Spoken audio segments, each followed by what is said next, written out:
Hokey Religion is an ancient weapon.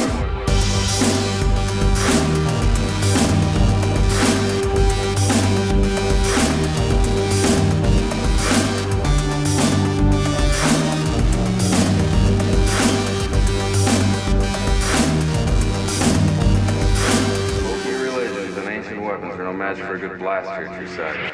Welcome to Hokey Religion, the Star Wars podcast. This is Tyler. And this is Michael. And welcome back. Hello, everybody. Welcome back to another week of us. Talking to us. So how are you? How are you doing, Tyler? Oh, you're talking to me, not them. Yeah. I'm doing well. We don't really care how they feel. They can't respond. We will make have general assumptions about their well-being. You're good, right? Yes. Good. I'm still looking up orange. Trying to figure out what the name of orange rocket pops were called, basically. And apparently it wasn't orange rocket pops. Yeah, apparently. Don't Google orange rocket pops because there's some pictures that aren't orange rocket pops. Not even orange. Not even close. Not even a rocket pop. In a way. That's the way every Google image search ends up. The first three pictures are somewhat related, and then after that, it's... What did I search? I searched something the other day. Something like, something about kale. And there's like, just bikinis everywhere, you know. Why are you searching kale? I don't know. I wanted to see what kale looked like. I don't know what You didn't know what kale looked like? I don't know what kale looks like. What do you eat? Not just kale. Just not that. Chocolate and hamburger meat. Tyler, you were in another city. I was in another city. How did that go? It was well. Yeah, I had a work trip, which actually worked out really well since Aftermath Empire's End came out on a Tuesday, and then I was on planes on Wednesday, and then again on Friday. So I'm a little over 50% done with the book already. Nice. Which, if you listen to this podcast, you know sometimes we never finish books. Sometimes quote, Michael unquote. never finishes books. Tyler tries to. Me. I don't. But this one sounds good. So now it sounds like I'm going to have to go back and read all three of these Aftermath books. Yeah, and even if I had finished it, I probably wouldn't have talked about it this episode to give some people some time to read it themselves. You don't want to talk about it? There's a couple things I have some notes on, but none of the stuff I have like highlighted that are main points yet. All right. But yeah, that probably next episode. I hope to have finished it by next episode. All right. Again, knowing us, that could be 4 episodes from now. Depends on what happens in the news as well. Next episode is 4 episodes later. Yes. No, it's really good. If you have enjoyed the Aftermath series, you probably are already reading it. If you haven't enjoyed the Aftermath series, if a lot of people didn't really care for the first one, they have gotten significantly better as they've gone on. Because I've only gotten like 30% through it. And I have other friends who, the first one, they're like, it was okay. I just wasn't into the writing style. And, maybe the writing style is still an issue for you, or you just don't like the way it's put together. It wasn't the writing style. It was the, I guess just the characters, or maybe like the story started out a little slow maybe. Sort of. Yeah. The second book is better than the first, and the third book is even better than the second. Okay. So the third one is really good so far. I mean, Bloodlines I really liked because it picked up after like the Empire had surrendered and it was the New Republic. And that storyline has always interested me. I don't know. I've probably talked about all this before. Well, I mean, I don't know why the Aftermath series didn't interest you, since this is like picking up right when the Empire crashed, and this is what's happened with the Empire in the Aftermath. Well, no, the Empire is still around, and Bloodlines, the Empire was of gone. The Death Star being destroyed. Right, but the Empire is still around, and it's still technically the rebellion, right?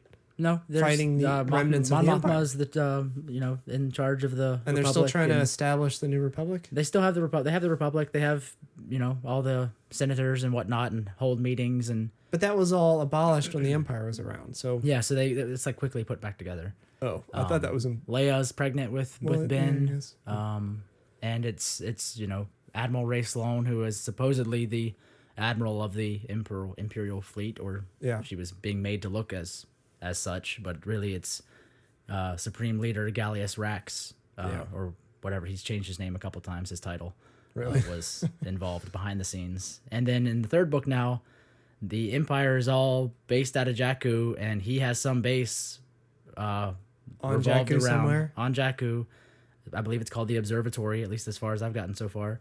And it's something that when Gallius was a kid, Advisor Tashu showed up to start drilling in the ground, and they were drilling on Jakku for some reason, and that's where Rax has gone back to. Weird. So we don't know what is on Jakku yet. I don't. I mean, the backstory so far is that, well, I mean, now that this is out, you know the whole backstory, but we just haven't finished that yet.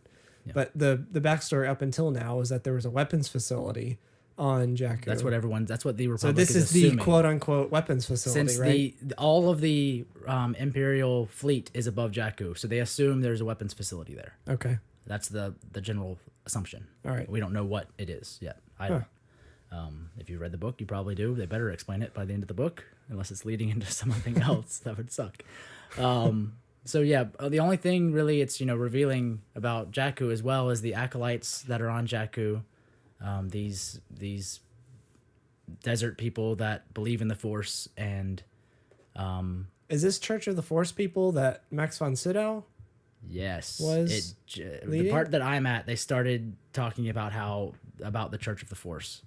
So these are not acolytes like crazy people, the Emperor's acolytes. No. These are like they're light side acolytes that are just in the middle of nowhere on Jakku. Yeah, so this is Church of the Force and, people then. Apparently the children on Jakku, like people that would go to Jakku to work, would basically send their children to be taken care of by the acolytes. Now, when you were talking about acolytes, I was thinking Empire, Emperor. No. Gallius Rax came from these people. So he was already, I guess, taught within the Force before he snuck off with How is this Advisor guy Tashu. not Snoke?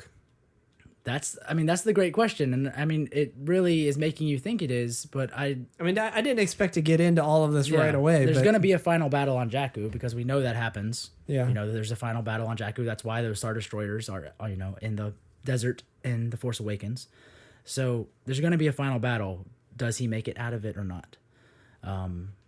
And again, if you may be in the middle of the book as well, since it's only been out for less than a week as of this recording, and if they're calling it the Observatory, and we knew from the first Aftermath book, it revealed that the Emperor was always said there was some power, some greater power outside of the known galaxy. Yeah, and he had sent people to go find that, and this place is called the Observatory. Are they still? Is like Rax still looking for this power, or So that's the question. Maybe Snoke is the power that Rax is reaching out to or looking for, or who knows? You don't think Rax is Snoke at this point? Every description of him and the way he does stuff, it sounds like Snoke, but it would be very interesting for that to be revealed in a book. Not in the film. It seems like a big deal. Like, I would think Snoke's thing would be revealed in episode 8. I would think so too. And then it would go into a book about how that happened. Right. So I'm assuming Rax in this observatory and whatever they're searching for in the unknown, outside of the galaxy, I'm assuming that out there is Snoke. Okay. I'm assuming. Yeah. That makes sense. But Rax he's a crazy guy. And he seems to only be kind of following along with the whole Force, with Tashu being all dark side of the Force, and like he seems to be indifferent. Tashu was the advisor, right? Yeah. Okay. So Rax seems to be just kind of playing along with like being all dark side, but not super caring about it. More so caring about being in power. Okay. It's very interesting. His character is really, really interesting. It sounds like I'll have to read it now. Great. A lot of people didn't like the little interludes that would happen. They're like little snippets of stories of things happening around the galaxy. Yeah. They all have eventually tied in and have become main things in the book by the third one as well. Like a little snippet from the first one, like is a main character in the third book. So a lot of them have played out. Some of them are just little stories. Like one that got kind of a lot of news this past week was the one about Jar Jar. And it's a very small snippet. I actually got to that part of the book, but don't tell me because I want to read this for myself. I purposely avoided all the news. I'll tell you what's going on with Jar Jar. Yeah. I mean, you already know what his deal is. Not entirely. I've avoided all the articles about this because I want to read it. Well, we talked about it a little bit, but I haven't. So what do you know about Jar Jar?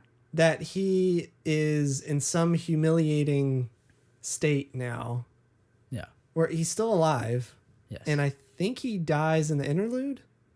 No. He doesn't? No. Okay. I thought he. No, it was just people like talking about how We all What happened made to fun him? of Jar Jar, and now we all feel bad for him. In the story? Well, yeah, just because Jar Jar kind of talks about what, like, he doesn't understand what happened. Really? Yeah, like everything that happened in the prequels, and Oh, damn. yeah, and Jar Jar's talking about, like, he's like, me no know, like I don't know what happened. People don't look at me the same anymore, and I don't know.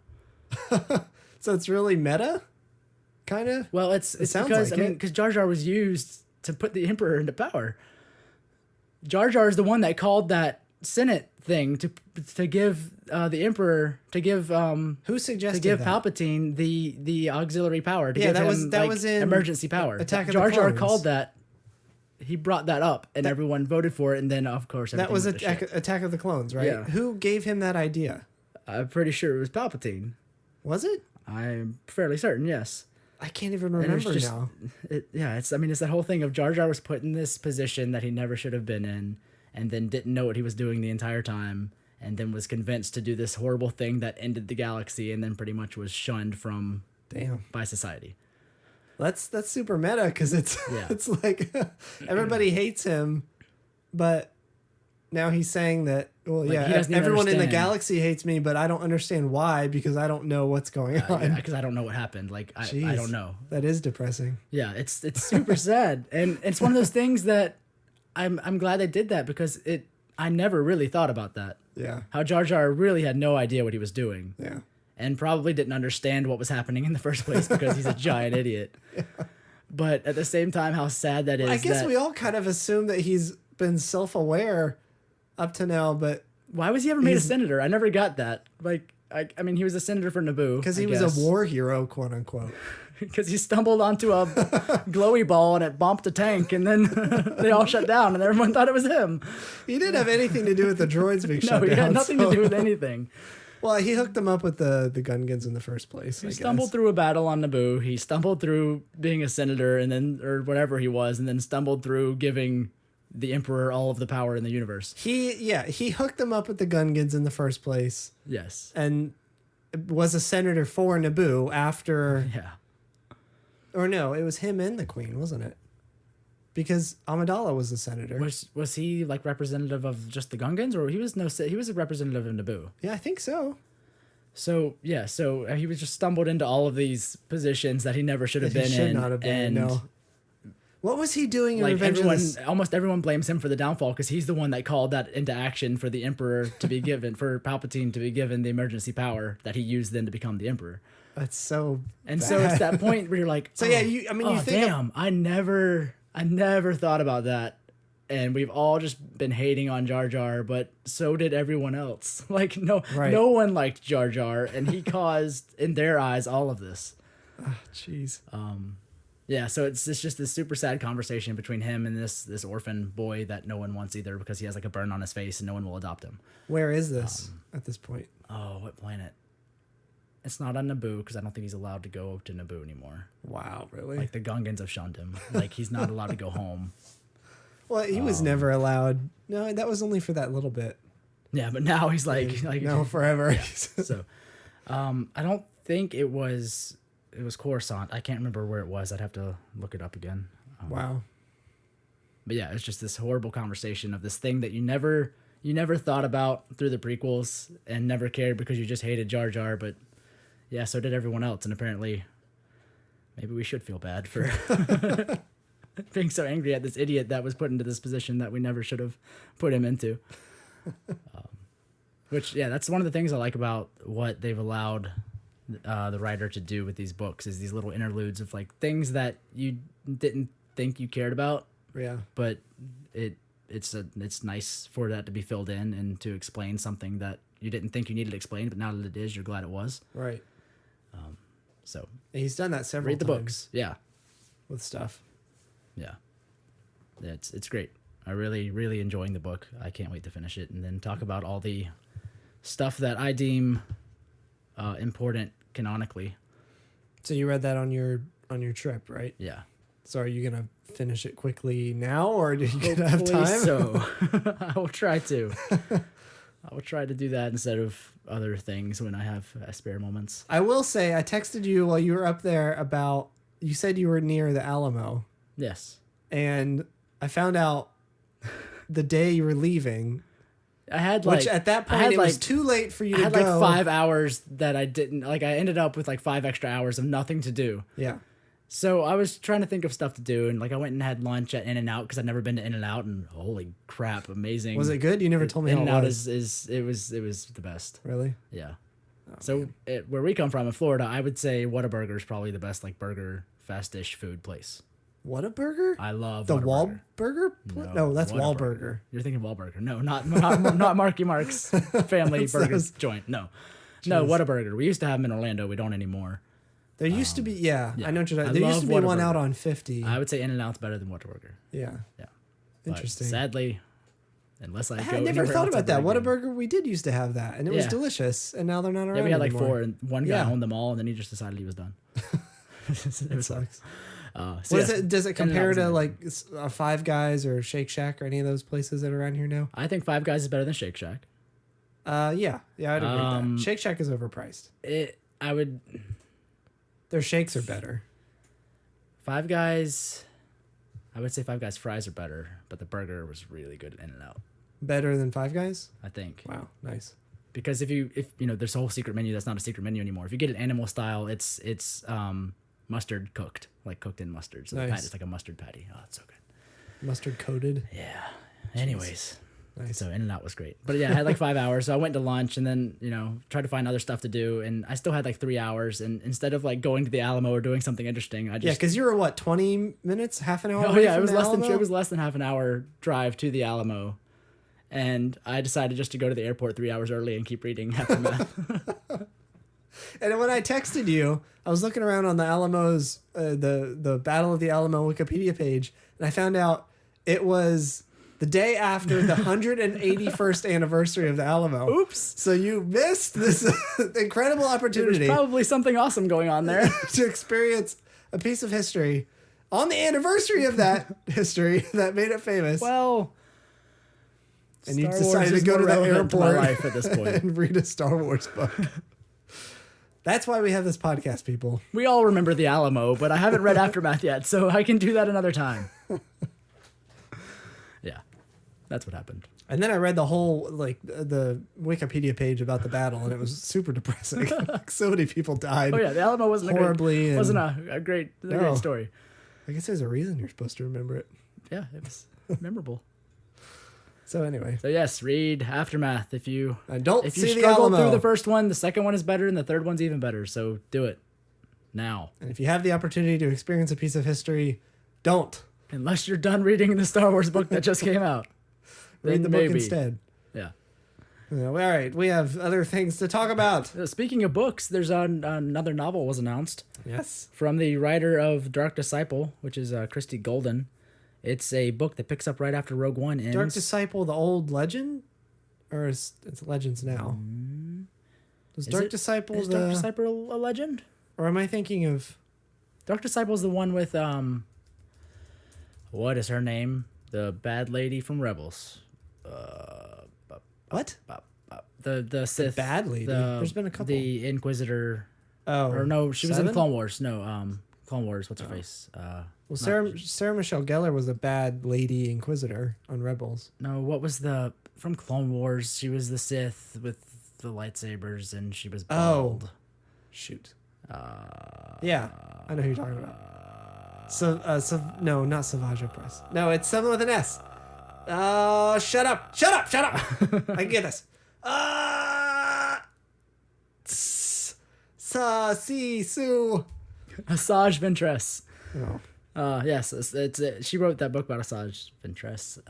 See, I knew that. And that was not a legend. That was a newer What am book. I thinking? That was one of of the first newer books. Anyways, it picks up right after Rogue One, and it's about an elite Imperial squad. And the book is well, I don't know if it has an official title, but it's about the Inferno Squad. So, like the tagline is, the rebellion may have heroes like Jyn Erso and Luke Skywalker, but the Empire has Inferno Squad. Nice. So it's right after the Death Star plans were stolen, and the Inferno Squad is sent on a mission to eliminate the remnants of Saw Gerrera's partisans. So this is like the Empire's answer to Yeah, it's like everything that happened. It's like the special group they send Scarif. after Saul's people, because apparently after Saul dies, his people continue doing stuff to thwart the Empire. So it's like their response to the Scarif junk. Yeah. Right? Okay. Nice. So yeah, they send out the Inferno Squad. So that's kind of cool. Yeah. Because I guess, in the Legends, we always had those Stormtrooper books, the various like Death Squad and whatever, like Stormtrooper books. I guess this will be the kind of in the same vein, but new canon. Nice. So that'll be interesting. When does that come out?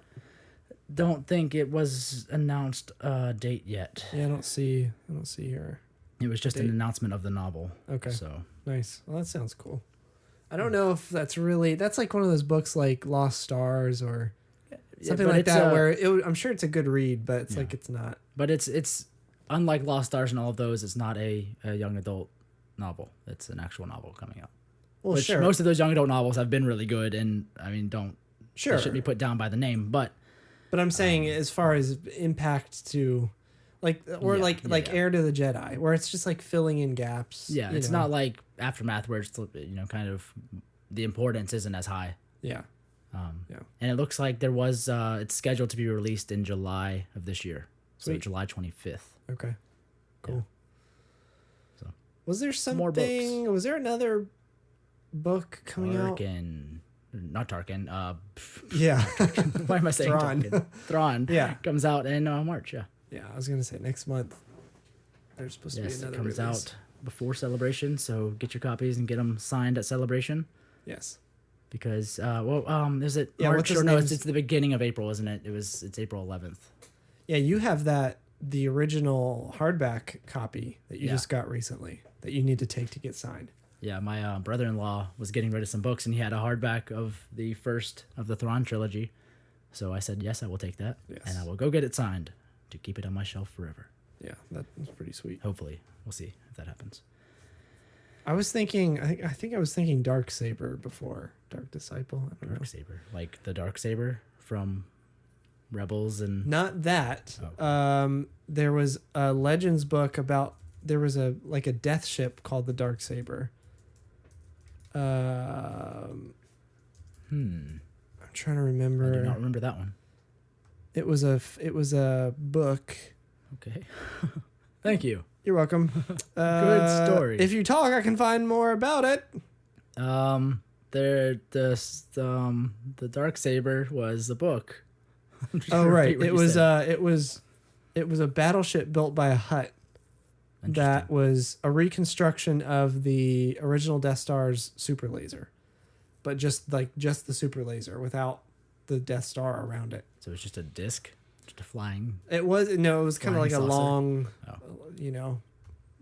Not a Corvette because it's way bigger, but Like a a long Super Star ship, Destroyer, a like capital ship. something like that. Yeah. Mhm. Okay. Yeah, but it was built by Durga the Hutt. Anyway, that was a book. There's a book series about it. I was Okay. thinking that. Do not remember those at all. I read all that junk, and now it's all that time. All the It's time wasted. No, not. It is wasted. Well, the Thrawn trilogy is not Unless they wasted. come back and yet bring- until the new one comes out, and then the Thrawn trilogy will be wasted. Unless they go and I don't know. There's deep cuts in new stuff. Well, it's like From I all was these old reading. books. I was reading a thing with Dave Filoni the other day. Was talking about the decision about turning all the EU into Legends, and how he worked with George on the Clone Wars, and he was saying they all knew, he said they definitely knew the weight of what it meant to turn that into Legends, Yeah. and to since it was never, he said the thing is, for me, I always worked with George very closely, and I knew that none of that was canon.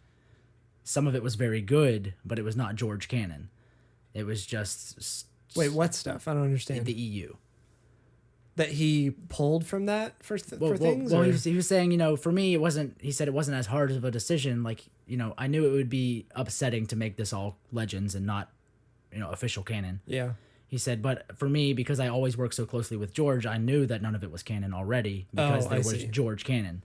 Okay. And Yeah. but he said Because of some of the stuff that George would tell him. well, that would because conflict he with? knew that the films were canon. As far as George was concerned, the films were Yeah. canon, and then anything that George put into the Okay. films were more canon. Yeah. But in working with him with Clone Wars and the fact that, you know, Filoni was able to put in stuff from the EU and bring up stuff from the EU is because he and George both recognized that there were really good characters and really good things that were created in the EU that they wanted in the universe. Because, like, oh, that character's amazing, and we don't have to do anything to come up with that character now, and that's awesome, so let's put it in. Okay. And so, like, George recognized there was good stuff, and, you know, Dave was able to put that stuff out into his work. Huh. And how even now, you know, Clone there's Wars? still So he would pull into stuff Clone from Wars and now into Rebels. Like, that's just kind of how he worked with George previously. He would pull stuff from the EU for Clone Wars? Yeah, for various characters or references or things like that. You know, the stuff that he said, you know, of course I never got, you know, I never worked through all of the expanded universe. There's so much stuff I would never, but, you know, the really big things, the things you hear about or stuff like that, he's, you know, I'd look it up and I'd try and include stuff where I could. Nice. So I mean, they're still doing that with, you know, with bringing back Thrawn and all of that. So it's cool that not all of the time was wasted. That stuff that was big to us, you know, like Thrawn, they're bringing back in because they realize that was an amazing thing that happened and it needs to be a part. Right. And now there's going to be a new Thrawn novel, which is fantastic. Yeah, I'm still really interested to hear what will change. Like what's going to change about his character. And there was that I meant to watch that new Rebels episodes that came out recently with Thrawn, where it's like Thrawn's plan has all come to a head now. Yeah. Like he's been watching the Rebels, you know, studying them. Yeah. To a certain degree up until now, and then now he's like executing this big plan. Yeah, it's going to be interesting to see what the Thrawn story is now that he's not involved at all with Luke and all of that stuff. That the Thrawn he's taken out of that was. context. Yeah. So I don't know what his big effect on the universe will I be. assume this novel is going to be like what Tarkin was, where it's like his backstory and probably I hope stuff so. that connects to things that are happening now. I guess we never really had much of that in the actual even in the Thrawn novels. Like there was light Thrawn backstory, I guess, but not. It wasn't heavy. It was more just like how he operates, not really where he came from or why he is who he is. Yeah. So that would be cool. That's what we got with Tarkin. If it's Tarkin-esque with, you know, more backstory like that, that'll be really cool. Yeah. Because it was great to hear why Tarkin was such a badass and why he was so good at thinking through things and was in the place that he was in the Empire. You know, because of how he was raised and all the shit he went through. Yeah, to exactly. Get off his planet, you know, to even be allowed to do anything. Right. Yeah. Yeah. All the stuff with the plateau and the hunting and hunting, all that junk. Yeah, that was awesome. To get something like that for Thrawn, I think would be pretty sweet. Yeah. Although I don't know, part of me doesn't want that curtain to be pulled back too much, because it is kind of cool to have him just be a mysterious. Yeah, but at the same time, he's still like the only alien of importance in the Empire. He is important, right? Yeah, I'm not saying he's not. No, but that kind of wanting that backstory of, you know, obviously he's amazing and smart, but like the backstory of how he was able to get in, being the only alien. When how much better than we know is he in order to get to that? Because place. Everyone else has to be human because the Emperor's a giant racist and. His rise in the Empire. You're right. Yeah, that would be cool to see. Yeah, seeing how that happened. How everyone else treated him. Yeah, as well, because you didn't really get it because we got Thrawn in the original novels where he's already in power, and same here too. In the Rebels, he's already there, but like what he went through to get to where he's at, because he is the only alien and probably was the only alien in any of his training or anything he went through. Right. It'll be cool. That part will be cool. It'll be cool to see that. I'm kind of bummed about what's gonna have to happen to him in the Rebels series, because he can't stick around, right? He's gonna have to die. I assume. Yeah, probably. And I kind of don't want what happened to Krennic to happen to him, where like we found out kind of later that, you know, early on we assumed Krennic was kind of a Thrawn character or a Tarkin character. He was just really good at tricking people into doing stuff. Right. And he ended up just being, super good at manipulating people and really just kind of a director of a very small part of the Empire, you know. A faction, not a faction, but you know, and an area in reading Catalyst, like everyone was kind of shitting on him the whole time about how much how long it was taking and how he wasn't doing his job very well. Right. And Catalyst. That was that book that you didn't finish. Yeah. But I really liked it. There wasn't a reason that I didn't finish it. You just don't finish books.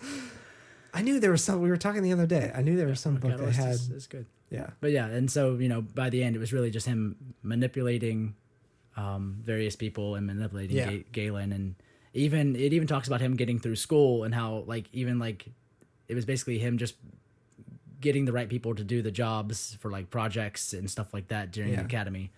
And that's kind of the only reason he made it through, not because he was the smartest, just because he was really good at getting people to do what he wanted. Right.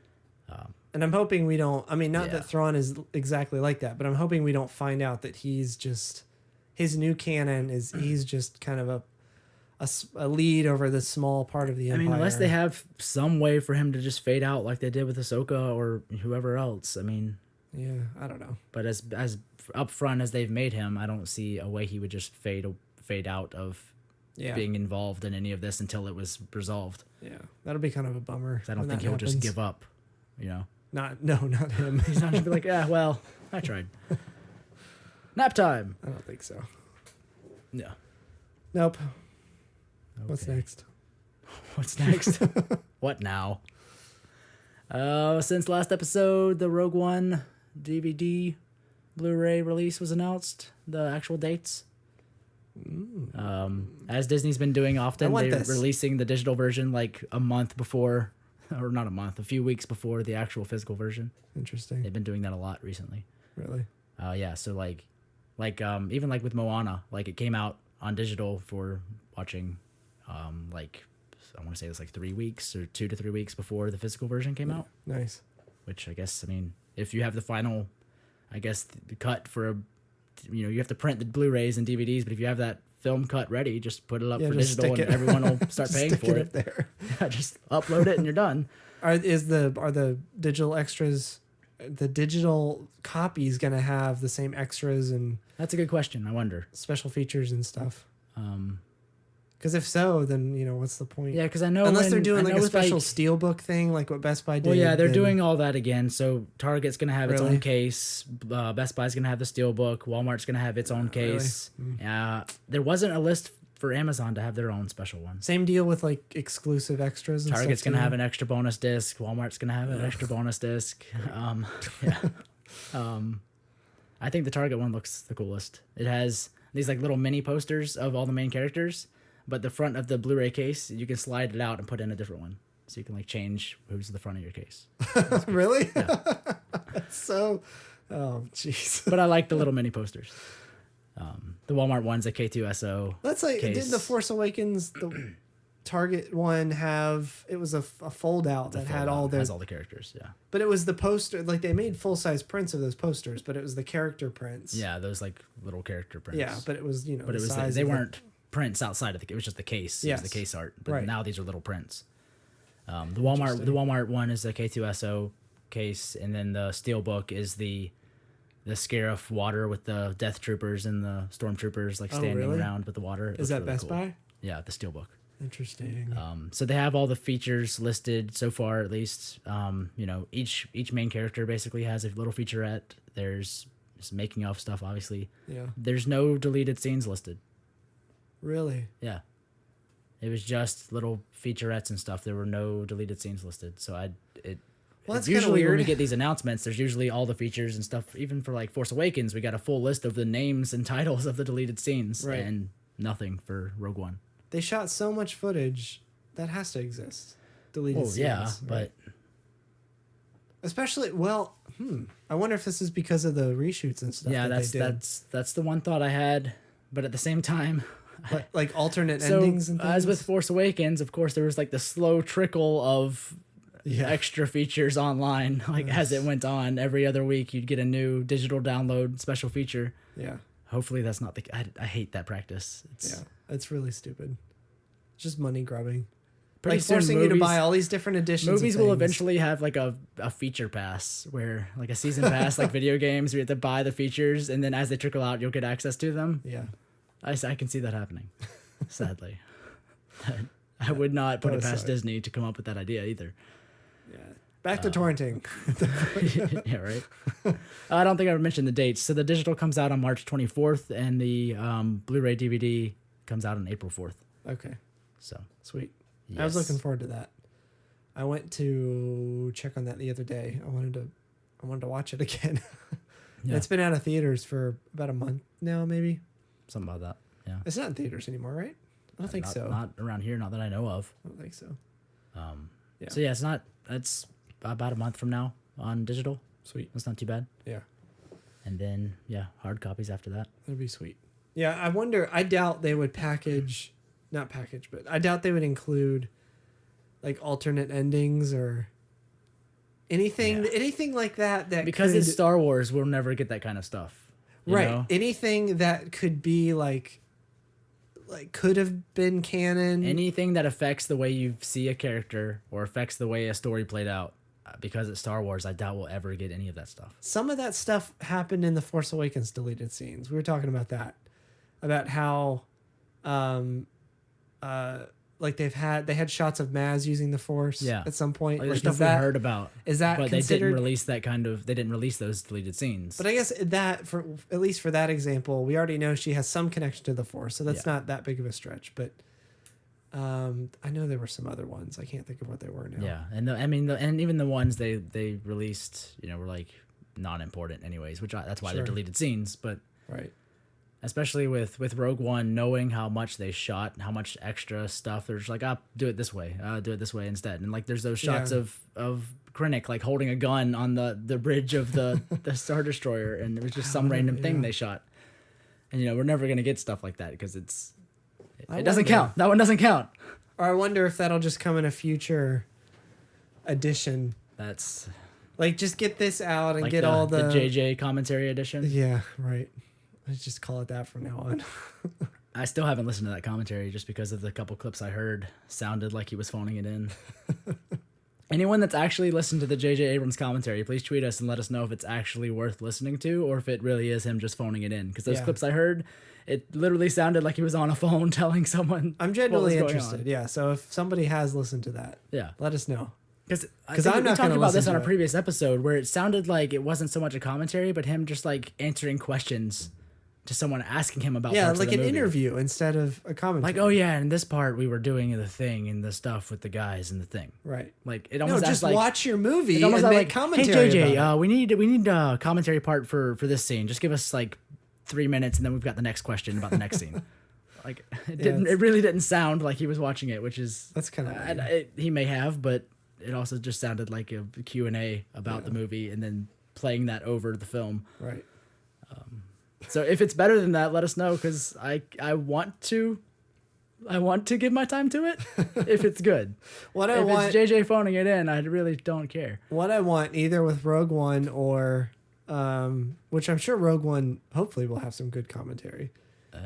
Maybe. Because Gareth seems like the kind of guy who would sit down and do that. Even like Gareth and Ryan Johnson, like I feel like these people would. But at the same time, it's like we talked about last episode. Like I think Daisy and John and Adam Driver and Oscar Isaac, I'm pretty sure they all would have been like, yeah, sure, we'll sit down and do a commentary. Why not? Yeah, I was gonna say I really want to have a commentary with them, but like the Rick and Morty commentary style where they all just get drunk, and as it goes on, they're just getting drunker and drunker by the end. It's just insane. And even Rogue One, like I'm pretty sure most of those people would be totally fine to do a commentary. Like Alan, like I would love a commentary with Alan Tudyk talking about whatever the hell comes into Alan Tudyk's head for a whole Star Wars film. Right. That would be great. Are commentaries just not a thing anymore? Am I old? I don't know. Have we talked about this on the show? I watch so many films digitally now that I don't know what the special features are anymore. So do films come with commentary anymore? Yeah, they do. Yeah. That's Really? still a Do thing. they? Is that a thing? But I don't know who's doing it necessarily. Probably but people yeah, that that's had still something to do with the film. That's still a thing. I guess I have no idea. Sure. Is it? You look concerned with your answer. Because I'm rethinking. When's the last time you actually bought a film?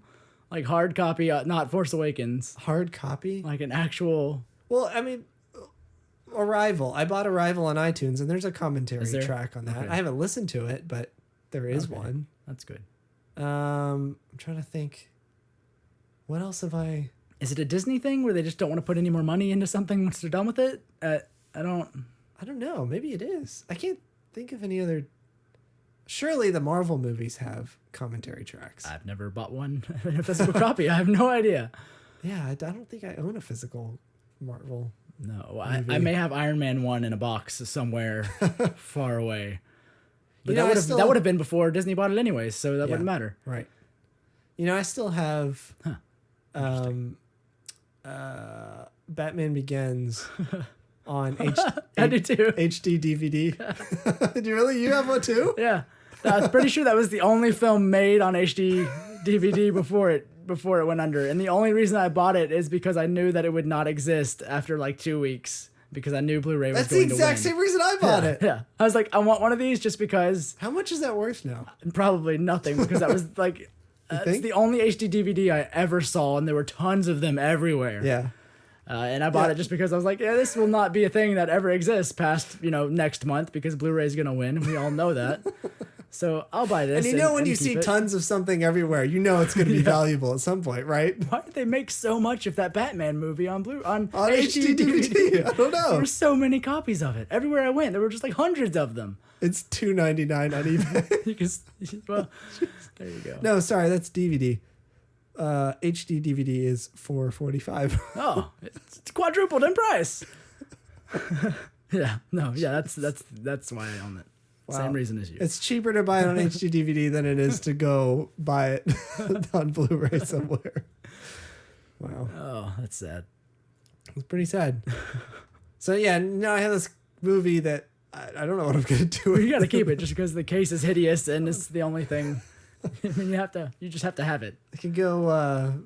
Every time you take movies over to someone's house, just bring it too. You can't watch it, but just bring it just because. And just always have it in the stacks of films you bring places. Until eventually you can just leave it. Yeah. And they won't notice maybe that's it. You just start taking it places and leaving it. It's just one of those Indian gifts. Or just start buying a bunch of them and just leave them at everyone's house that you ever go to. And everyone finds a copy of HD DVD Batman Begins in their home. And then they all find each other and it becomes like a support group for all these people. Yeah. They're all mutual acquaintances. Just do that. All right, I will. So speaking of HD DVD, we have no idea if commentaries are still a thing. I guess they are. I would like cast commentaries to be more of a thing than they seem to be. Because I think director commentaries probably happen a little more often than cast ones do. We've talked about this before. Our standard is Lord of the Rings cast commentary, which was the best commentary I've ever listened to. For the 7th episode in a row, if you've not heard the Lord of the Rings cast commentary for all 3 films, they are extended editions. Hilarious, yes. They're so good. Yeah. They're amazing. Not the regular ones.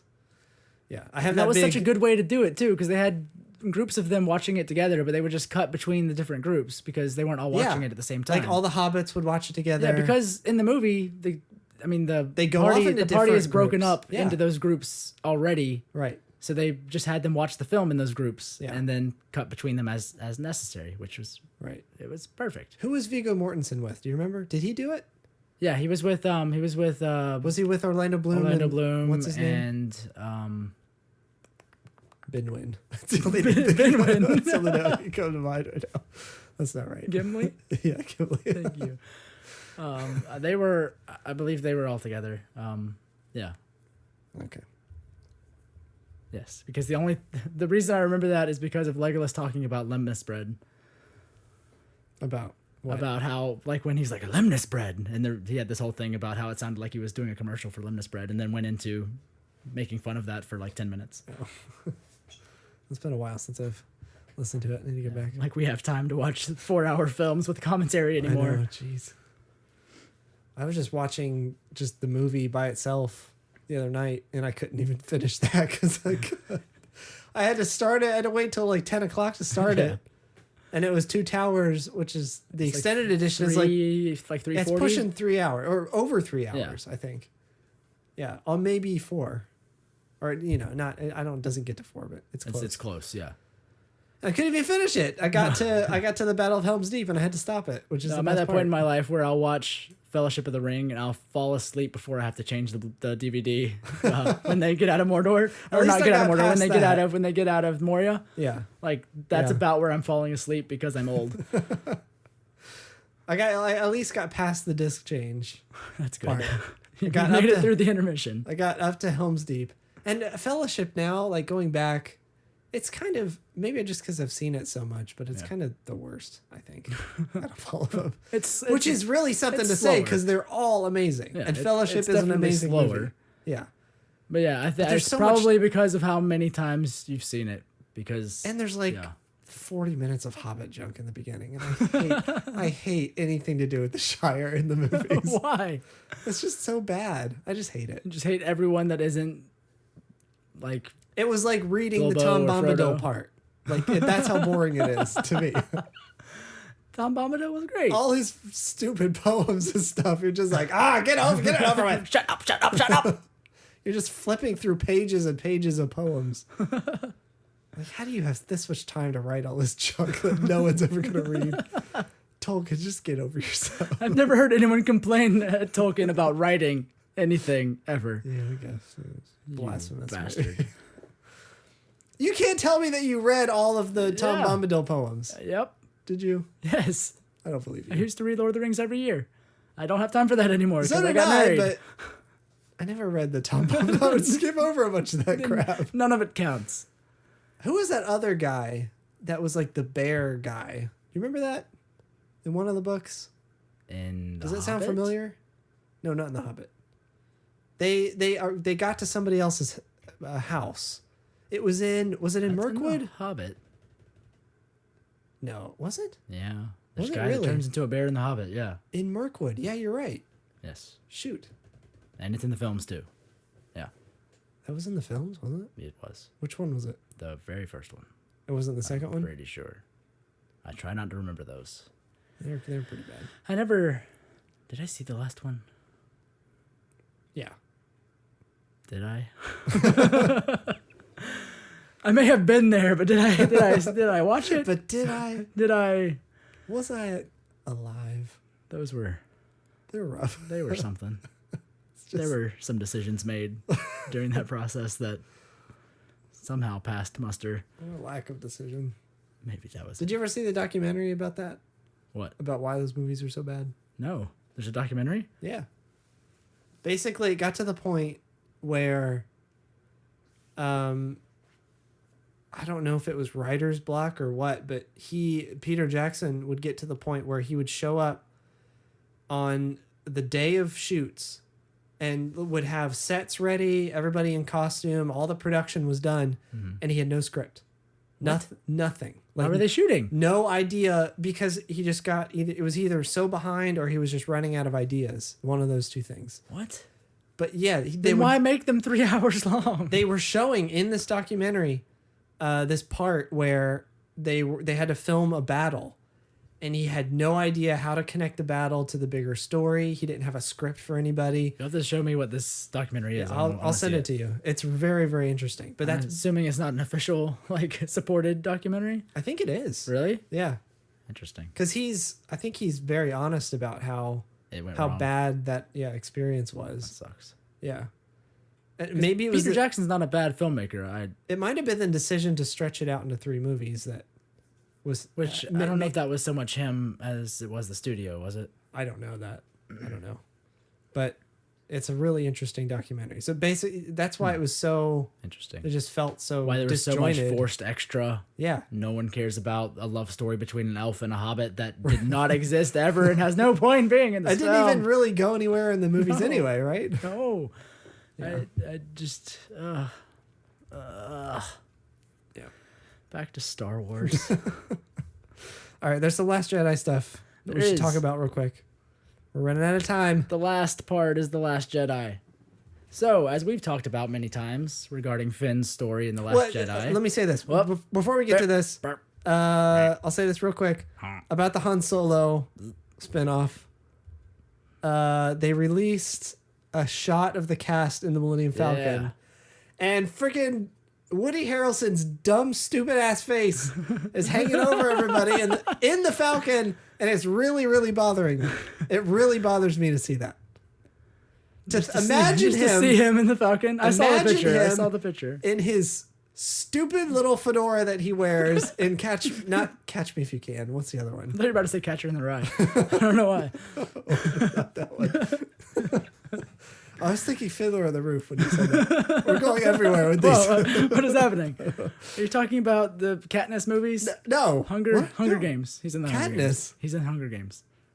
No, the magic movies. Now You See Me. The magic movies. Now You See Me. I didn't see those. He wears that stupid fedora in those movies. I've seen that. Imagine him in that stupid fedora in the Millennium Falcon.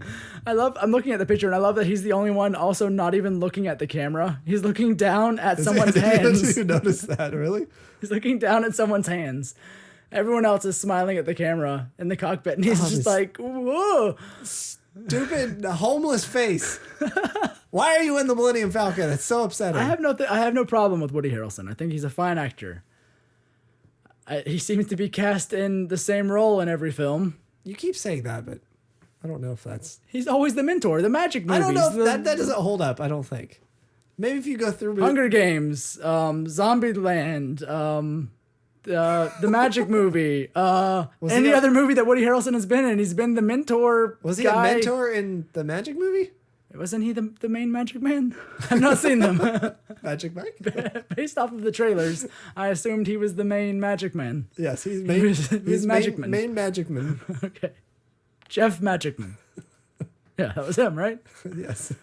I don't know. It seems like every movie in the last 6 years, he's been the mentor man. Practicing his Jeff magic. Yeah, all over the place. Waving his Jeff wand. That's Magic Mike. Jeff, come here. That's Australian. I don't know why. Waggle, waggle, waggle. Yeah, I have no... grab my Jeff wand. Why is he suddenly a Kiwi? Come Jeff my wand. I don't know what's happening. Come here. Come Jeff my wand. I don't have a problem with him being in the film. I don't know why you have such a problem with him being in the film. Jeff my wand, mate. I'm going to move on now.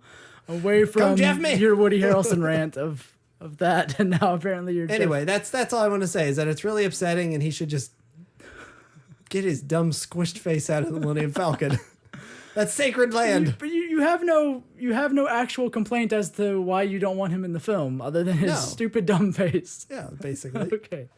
Because I'm imagining him in his fedora, but bald fedora head. He'll have a space fedora. With his gap teeth.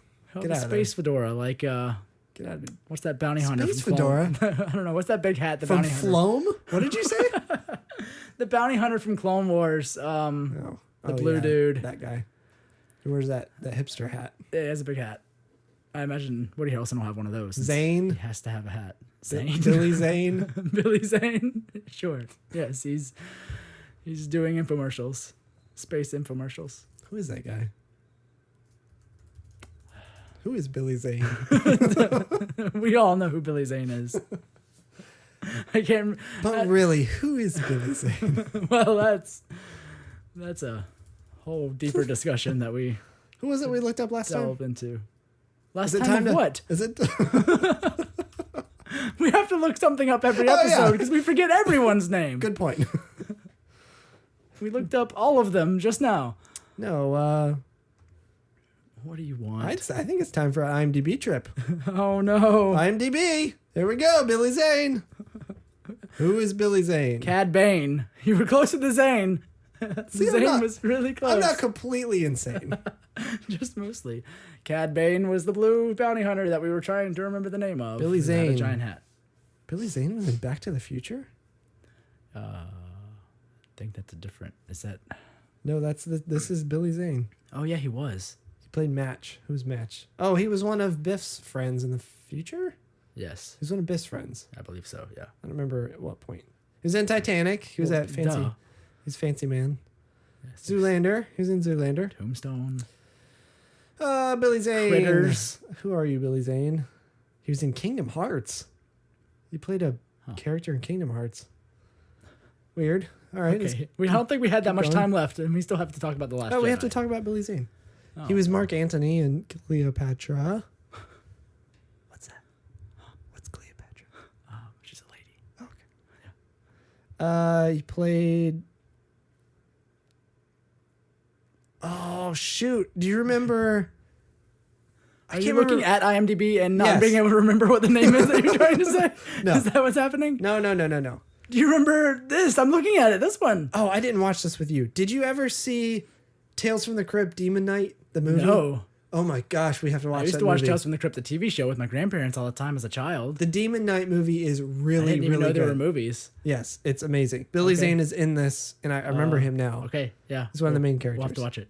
It's really good. Okay, well, I got. Oh, he was in Tombstone. I forgot about I already that. said that. You missed it. No, you didn't. Yeah, I did. No. Roll the tape back. By the way, last time we had this argument, Tombstone. Last time we had this argument where I said you weren't saying something, I went back and listened, and you did say that. That's the story of our friendship. I just wasn't listening. Thanks, buddy. Thanks, pal. He was in Femme Fatale. Great. Shoot, he was in Twin Peaks. Huh. Really? Well, enough of Billy Zane. No, and his antics. Never enough of Billy Zane. We're gonna talk about the Last Jedi because that's more important than him. Shoot, why don't I don't remember? So, why Michael, don't I remember him in Twin Peaks? Billy Zane is not here anymore. No, I want to talk about Billy Zane. Oh no. We need to watch Tales from the Crypt. Okay, we will. So yeah. After this. So anyway, hipster hat, Cad Bane. Got it. Yeah. That's what Woody Harrelson will have. Whatever. Space Fedora. Space Fedora. The face Fedora. Thank you for that riveting interlude. All right. This is probably the one interesting thing we had to talk about. We left it till the end. We don't have any time left. Last Jedi. So, our theories, or at least I kept spouting a theory of how Finn was going to be in some kind of spec ops group, undercover, doing something super cool and important. And according to sources for making Star Wars, Finn is wearing a First Order officer's uniform in the film. Yes. And is on a First Order Super Star Destroyer. And is it's probably tied into that scene that was shot, that we've heard of, was shot where John Boyega and the lady he's Kelly Marie acting with- Tran. Yes, Kelly Marie Tran are planting explosives in some kind of what looked like an Imperial. Was that the making Star base-ish. Wars theory, or was that just what we were guessing? There was a scene. There was sources. I think it was making Star Wars again. Was telling them that there was a scene shot where they were placing explosives in an Imperial setting. Yeah. So possibly the same ship. So you were right. We did talk about this, We did. and this matches up with your theory. And then you can go back to the episode where we were saying that we think Finn is going to have kind of a crisis, an internal crisis of, who is he? What is he supposed to do now? Mm-hmm. Now that he's not really necessary to the Resistance anymore, they kind of got what they need out of him a little bit. Yeah.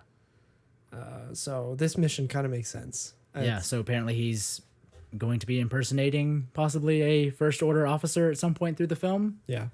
And I mean, everyone he worked with on the Starkiller base is dead, so probably no one in the First Order other than Phasma, Kylo, and Snoke would remember him, even if Snoke cares. Did he actually work on Starkiller base? Yeah, he was sanitation on Starkiller base. Remember? Yeah, he said he was the whole thing. sanitation, but at what point in his stormtrooper career? Stormjerker? What is a stormjerker? At what point in his stormjerker career was this? Well, that's true. If he worked sanitation on Starkiller, why was he also landing on Jakku to invade? Yeah. I And he was a child I guess raised- at some point he worked sanitation. Was this part of his breaking, his training? Maybe. What's his name's? Hux's training method? Probably. Have him scrub the toilets for a little bit. Back to Hux and children. That's where I'm going right now. So Hux, children in the First Order. We've talked about that before, and how Hux had, they had all these. The First Order took children and Instead made of them into clones. stormtroopers. Yes. Yes. in Aftermath Empire's End, the Rax is stealing the Acolyte's children. Anyways. He's stealing them. Yeah, they're just like straight up taking them. Dang. For something. We don't know yet. I don't know yet. How? Grabbing them. Oh. Snatching them up. Okay. Claw machine. Oh, yes. Giant space claw. Just picking them up and... It's like a ship like out in orbit? Yeah. It makes that loud noise. Oh, so this is like a crane that they drive up to a child who stands still long enough. Oh, yeah. It's Are they like blocking traffic around the kid and everything? Stormtroopers run up, place a bunch of cones around the child. Crane drives out. There's this whole thing. There's Hux is in a crane. traffic directors and Stormtroopers with the flags waving. stop slow signs. Speeder bikes around. Yeah, it's a whole thing. Anyway, so yeah. The kid's just there the whole time. Children right? are still involved whatever's happening in that. Anyways, so Interesting. maybe he worked sanitation like when he first started stormtrooping. Okay. Storm jerking. Yeah, storm jerking, and obviously he was on the Jakku, battle. So I don't know. At one point he was doing sanitation, but I'm assuming and especially they had all of those troops on Starkiller Base when it got attacked and exploded. So I'm guessing most people that knew who he was would not exist anymore. I would assume so. And again, they're all stormtroopers. So like, does anyone really care who any of them are? That's important. Well, Trader did. Well, T8TR or whatever. TR8R. Yeah. Which is not its call sign anymore, but yeah.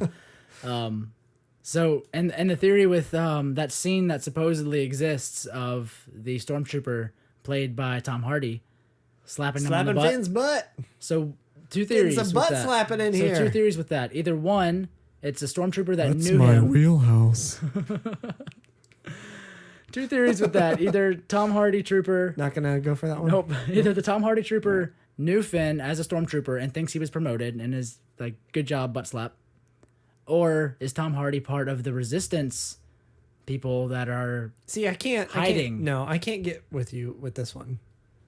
Tom Hardy thinks Finn is undercover as a First Order officer with the resistance. Why? Right? We're everything we're saying right now is a general sweeping assumption. Okay, I say either. Here are my two theories, and I'll talk them out and see if they make sense. Okay. First one being that this guy thinks that he's undercover with the resistance, but he's still actually a First Order officer, trooper, whatever. So why would he butt slap? Because he's seeing Finn back on the Star Destroyer, like you're back from your mission or whatever you were on. Like, he thought he was undercover as a stormtrooper with the resistance. Is what you're saying.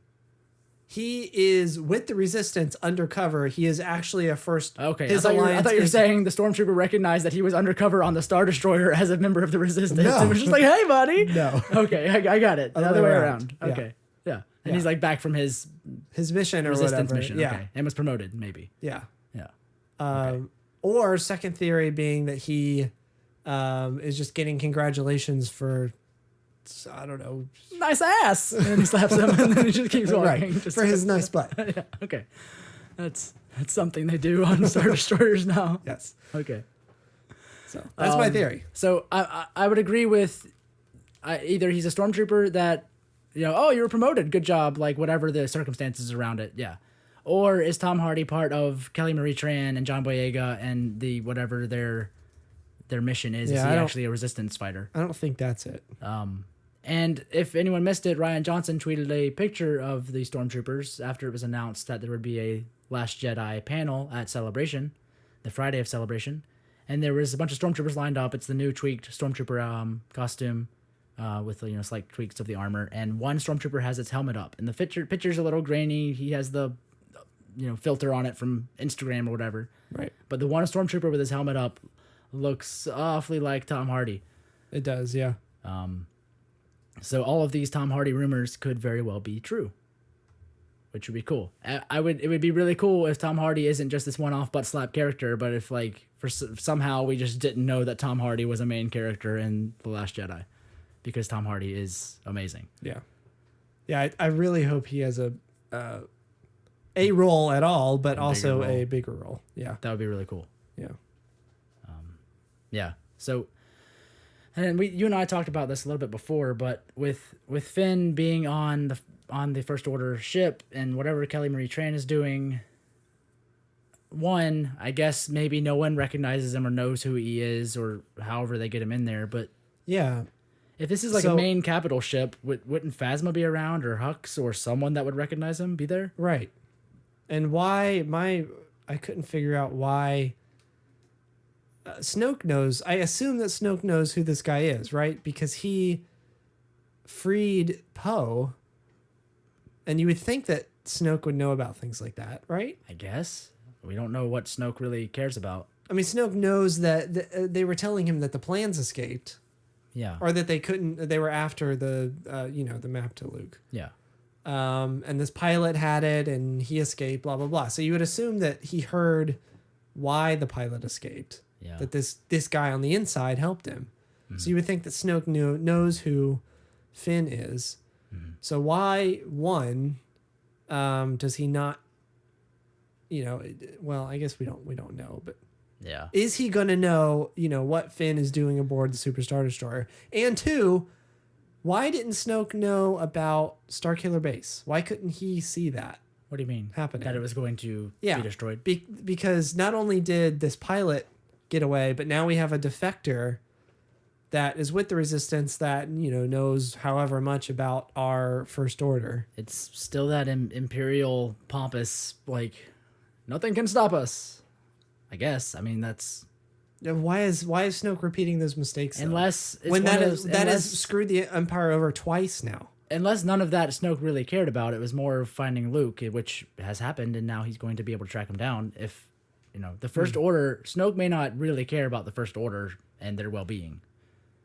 That's true. That could just be his means to an end, and he saw that the means to Luke was already met. So whatever's going to happen with the First Order happens. That's true. He does seem a little aloof, doesn't he? I mean, yeah, it seems like... I mean, he seems to only care about finding Luke. Yeah, he's more focused on Kylo's journey and not letting the Resistance get to Luke. Yeah. More than anything. Because he's not even... It's not about... It doesn't seem to be super about power to him so much as ending Luke. He's not even the first one to suggest firing Starkiller Base. Hux is the one to suggest that, right? Well, I mean... Doesn't he? I'm assuming... I mean, Hux is like the First Order guy. So I don't know how much Snoke really cares about what happens with them other than completing this mission of destroying the Jedi. Even though Hux runs every big decision past him. Yeah. So I wonder... Well, he's in charge, but how much does he really care about? I wonder what that dynamic is. Yeah. That's interesting. It is interesting. Yeah, I don't know. Hopefully... I mean, because it does seem like the First Order is going down that same path that the Empire went down. Yeah. Again, where they got too confident in this giant weapon and the giant weapon got blown up. Mm-hmm. So are they going to build a bigger weapon now? They've got the Super Star Destroyer that they're trying to blow up, apparently. Yeah. Like, why is this being repeated? I wonder if Snoke is going to get more involved. And I wonder... Care more. Yeah. I mean, Snoke obviously will be involved at some point, but what's his goal? What's his goal other than destroying Luke? Is there any other, just ending the Jedi, or is there anyone else other than Kylo? Why does he want to end Luke? What's the point? Does he have any other? Is there anyone other than Kylo? Are the Knights of Ren? Assuming the Knights of Ren are still around, are there more Sith or who knows? Yeah, it's. Or whatever it is now. There's like nothing. There's like nothing. Yeah. Nothing to make assumptions or theories off of with Snoke. It's just all up in the air. It's all mystery. Yeah. And then there's the moving on. There's the thing that everybody's been talking about that we've been arguing about for a while now, about the title of the movie, The Last Jedi. Jedi is plural. Now that we for sure have zero time left to talk. No, just Jedi is plural, which, I mean, in general, the word Jedi is both plural and singular. You use Jedi when you're talking about multiple. You use Jedi when you're talking about one. But in the way that the foreign translations were given for the films, they are all written as plural, not singular. So those are the facts. Yes. So now you can we'll leave you with our arguments, and then we'll go ahead, sir. My argument Well, you give your argument first. Why? Go ahead. Why me? I want to hear it. What's your game? I want to hear it. So,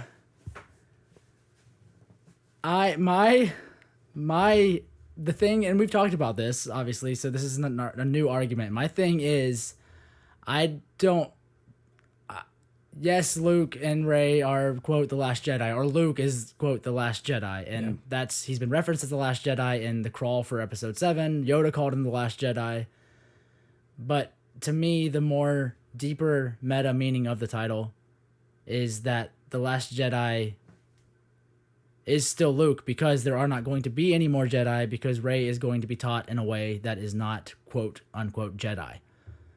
Right. So there is no more Jedi, because the Jedi teaching was the problem the whole time.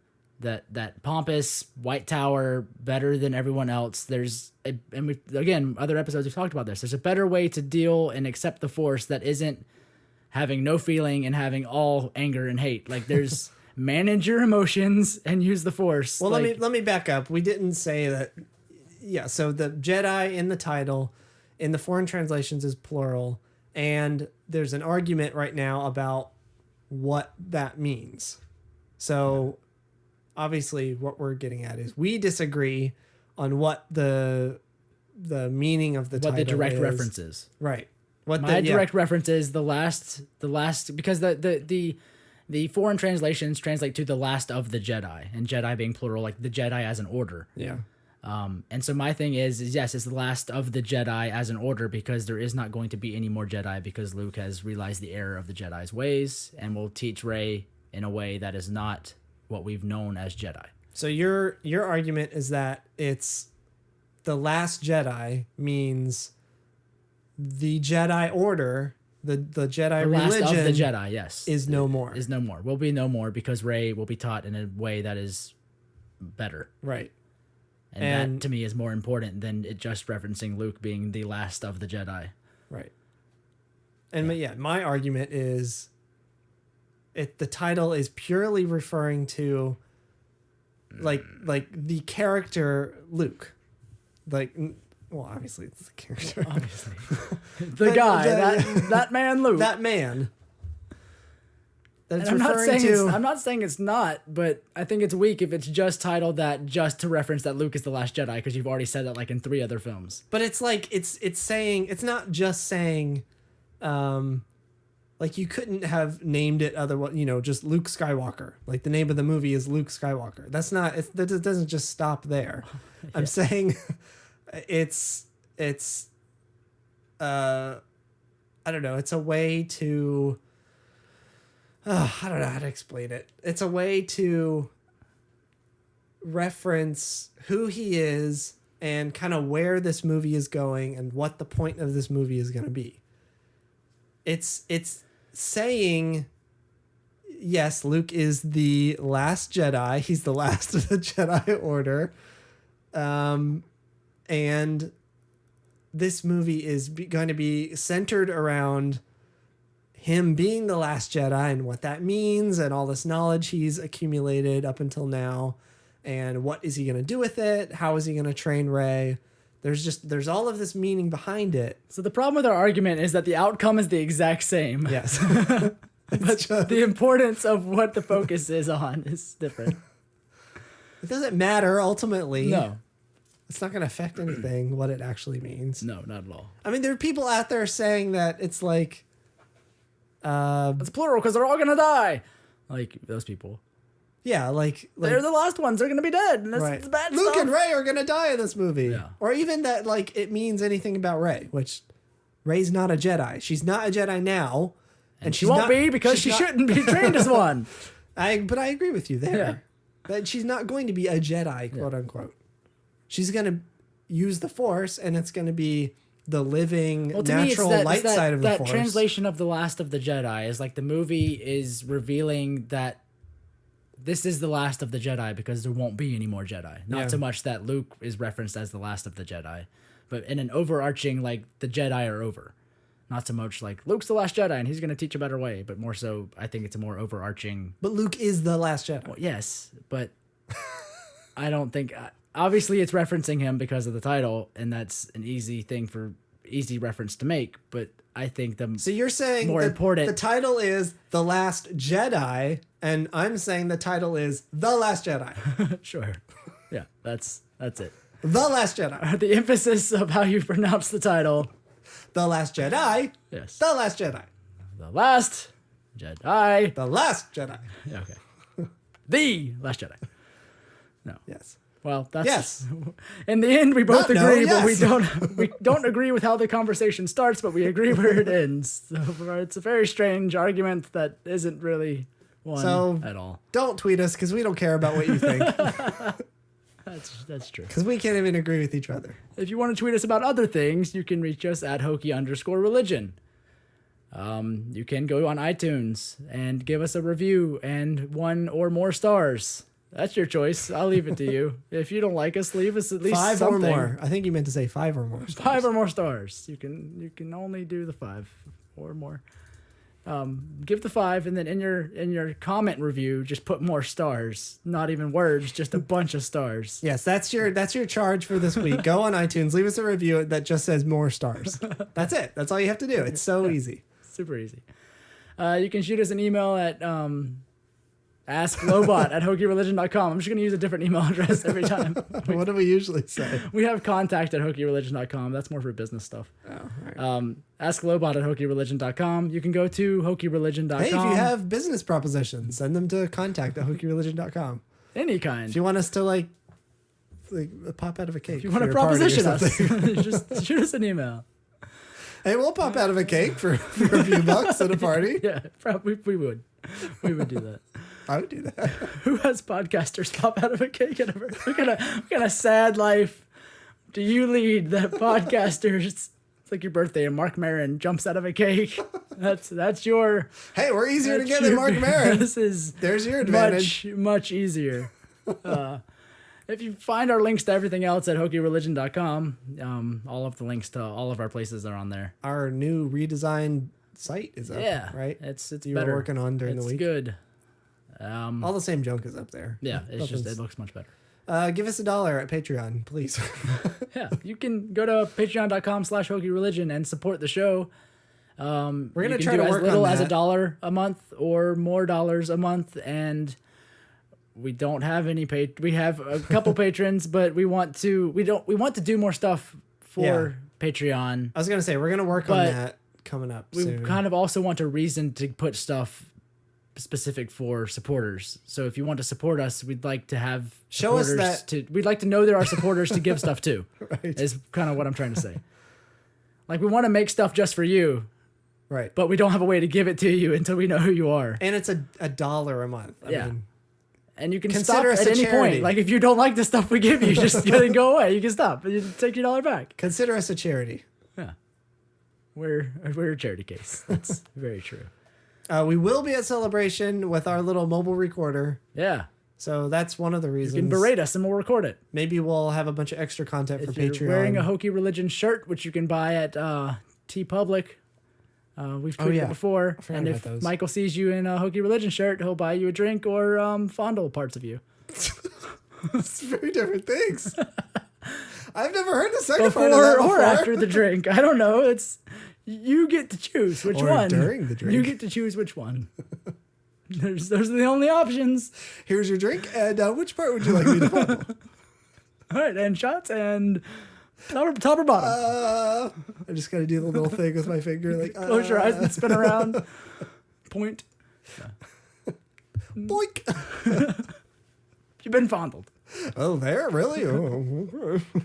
All right. Waddle, waddle, waddle. Blah, blah, blah. No, if you have a Hokey Religion shirt on, we'll say hi and give you a high five, or with our butts. A high five with your butt. Yeah, that's a feat. Interesting. I was gonna say we'll have our little recorder, so maybe we'll have a bunch of extra content we can put up on Patreon afterwards. Yeah, that's true. So give us $1 and show us that you want junk like that. Yes, show us that you want our junk. Yes. Anyways, our little butts. Show us you want our little butts on top of you. Little butt junk. Don't you want our little butts on top? Right up on your ears. Well, this has been another episode of Hokey Religion. I don't even want to think about that. Butts over your head. You know, the cheeks wrap around and touch your ears like headphones. and flap All around. right, that's gonna leave you with that nice picture in your head. This has been Tyler. Hello, and this is also Michael. Goodbye. Hello and goodbye. Hokey Religion is an ancient weapon.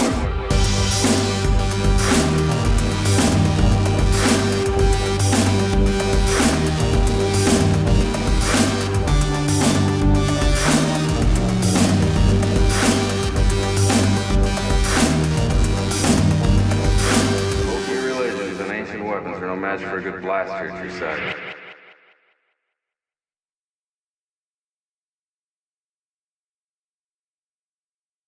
Oh, jeez, it's so wet. I love how these mics pick up every Everything. nuance.